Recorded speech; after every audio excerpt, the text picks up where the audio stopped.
দায়িত্ববান কোনো লোক নাই দেখার মতন। তাদের দৃষ্টি আকর্ষণ করছি, প্লিজ আপনাদের হাতে পায়ে ধরে আমাদের এই চলাচলের রাস্তা অন্তত ঠিক করে দেন।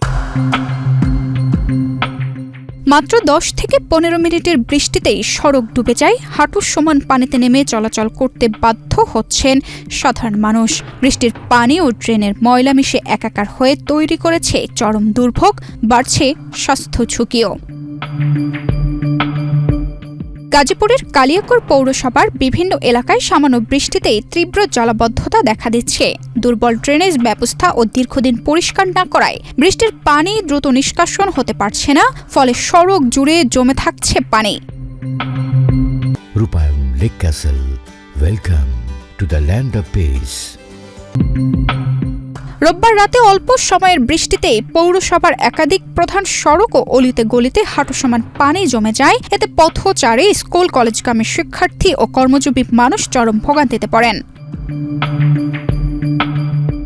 সরজমিনে দেখা গেছে হরিণহাটি, মুন্সিরটেক, বিশ্বাসপাড়া, পল্লী বিদ্যুৎ দিঘির পাড় সহ বিভিন্ন এলাকায় সড়ক ডুবে থাকায় যানবাহন চলাচল ব্যাহত হচ্ছে। অনেক স্থানে নোংরা পানির মধ্য দিয়ে গন্তব্যে যেতে বাধ্য হচ্ছেন সাধারণ মানুষ। এই রাস্তা বৃষ্টি এলে বন্ধনে একাঠি করে পানি হয়, পৌরসভা কোনো খোঁজ খবর নেয় না। ময়লা দিয়ে ড্রেন ভরে গেছে, ড্রেনে কোনো খোঁজ খবর নেয় না, কোনো পদক্ষেপ নেয় না। রাস্তাঘাট দিয়ে চলে গেছে, মানুষের অসুবিধা হয়ে যায় বৃষ্টি পানির ডিউটি দেওয়ার। স্থানীয়দের অভিযোগ, দীর্ঘদিন ধরে ড্রেনগুলো অপরিষ্কার থাকায় পানি দ্রুত নামতে পারে না, ফলে সামান্য বৃষ্টিতেই জলাবদ্ধতা সৃষ্টি হয়। এতে একদিকে জনভোগান্তি বাড়ছে, অন্যদিকে নোংরা পানির স্পর্শে নানা রোগ ব্যাধির ঝুঁকিও বাড়ছে।